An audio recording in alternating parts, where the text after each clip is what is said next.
வணக்கம். கன்னிராசி என்பவர்களுக்கான தமிழ் புத்தாண்டு பலன்களை பார்க்க போகிறோம். உங்களுடைய முன்னேற்றத்தில் அதிகமாக கவனம் செலுத்தக்கூடியவர்கள் தான் இந்த கன்னிராசி அன்பர்கள். பொதுவாக இரக்கமான குணத்துக்கு சொந்தக்காரர்கள் என்று சொல்லலாம். பிறக்க போகும் பராபவ ஆண்டு உங்களுக்கு என்ன மாதிரியான பலன்களை தரும் என்று பார்த்தோமானால், கண்டகச்சனியின் ஆதிக்கத்தோடு தான் ஆண்டு பிறக்கிறது. கண்டகச்சனி என்பதால் என்ன நடக்கும்? ஆரோக்கியத்தில் தொல்லைகளும் அமைதி குறைவான விஷயங்களும் உண்டாகும். தசாபுத்தி ஜாதகத்தில் பலம் பெற்றவர்களுக்கு பெரிய அளவில் பாதிப்புகள் ஏற்படாது. சப்தமஸ்தானத்தில் குரு வீட்டில் சனி சஞ்சரிப்பதால் கௌரவம் அந்தஸ்து கண்டிப்பாக உயரும். புதிய பொறுப்புகளும் பதவிகளும் கிடைக்கும். உங்கள் ராசிக்கு பஞ்சமாதிபதியாக சனி விளங்குவதால் பூர்வீக சொத்துக்களால் மிகப்பெரிய லாபம் உங்களுக்கு உண்டு. புது புது முயற்சிகளில் எல்லாம் உங்களுக்கு வெற்றி கிடைக்கப் போகிறது.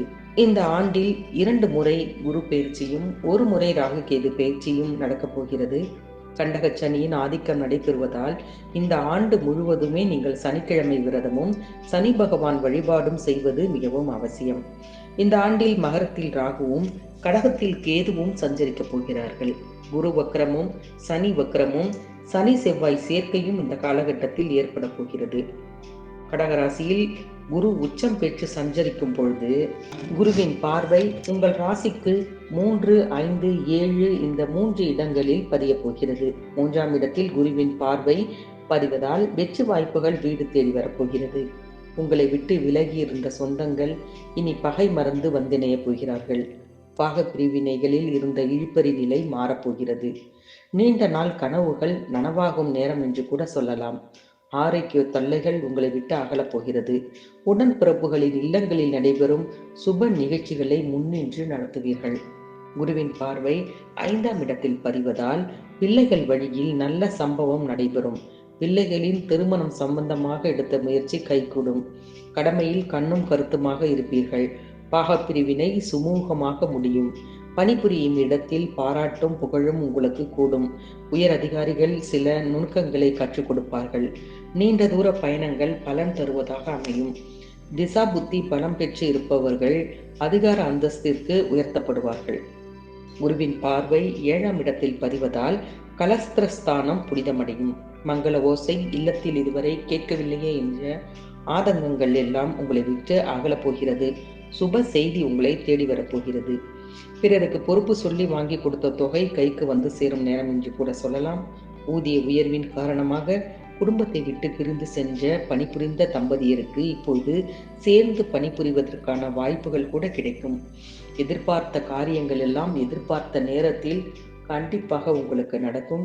சிம்ம ராசியில் குரு சஞ்சரிக்கும் பொழுது அவருடைய பார்வை 4, 6, 8 இந்த 3 இடங்களில் பதிகிறது.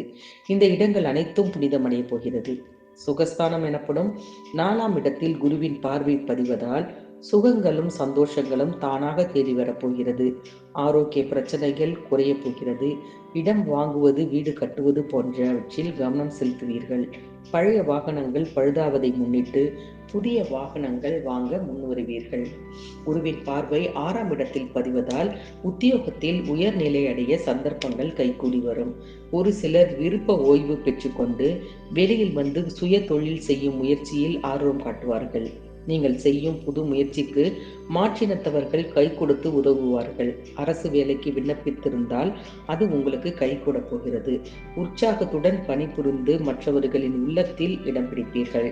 குருவின் பார்வை அஷ்டமஸ்தானத்தில் பதிவதால் இழப்புகளை ஈடு செய்யும் விதத்தில் வாய்ப்புகள் தானாக தேடி வரும். அலைச்சலுக்கேற்ற ஆதாயம் கண்டிப்பாக உண்டு. ஆகாரத்தில் கட்டுப்பாடு செலுத்துவது நல்லது. பயணங்கள் பலன் தருவதாக அமைய போகிறது. பல நாட்களாக எதிர்பார்த்து காத்திருந்த அயல் நாட்டு யோகம், வேலை வாய்ப்பு, சுற்றுலா போல் சென்று வருவது இது எல்லாம் நடக்கப் போகிறது. இதுவரை உங்கள் ராசிக்கு 6ஆம் இடத்தில் சஞ்சரித்து வந்த ராகு பகவான் ஒரு இடம் பின்னோக்கி 5ஆம் இடத்தில் வந்து அமரப்போகிறார். அதே நேரம் விரயஸ்தானத்தில் சஞ்சரித்து வந்த கேது பகவான் லாபஸ்தானத்திற்கு வந்து மாறுவார். பூர்வ புண்ணிய ஸ்தானத்தில் சஞ்சரிக்கும் ராகுவால் புனித பயணங்கள் அதிகரிக்கப் போகிறது. கொடிகட்டி பறந்த குடும்ப பிரச்சனைகள் படிப்படியாக குறைய போகிறது. பூர்வீக சொத்து சம்பந்தமாக நடைபெற்ற பஞ்சாயத்துகள் நல்ல முடிவிற்கு வரப்போகிறது. லாபஸ்தானத்தில் கேது சஞ்சரிக்கப் போவதால் தொழிலில் லாபம் கூடுதலாக கிடைக்கப் போகிறது. புதிய பங்குதாரர்கள் வந்திணைய போகிறார்கள். சமூகத்தில் உயர்ந்த அந்தஸ்து படைத்தவர்களின் ஆதரவோடு பல நல்ல காரியங்களை செய்து முடிப்பீர்கள்.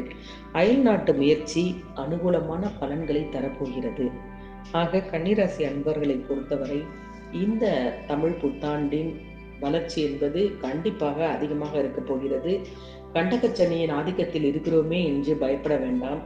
அவரும் உங்களுக்கு நல்ல விஷயங்களைத்தான் செய்ய போகிறார். பொறுத்திருந்து பாருங்கள், எல்லாம் ஜெயமாக மாறப்போகிறது. இது போன்ற மற்ற ராசிகளின் பலன்களை தொடர்ந்து பார்க்க மறக்காமல் ஜி கிரியேஷன் தமிழ் சேனலை சப்ஸ்கிரைப் பண்ணிக்கொள்ளுங்கள். நன்றி, வணக்கம்.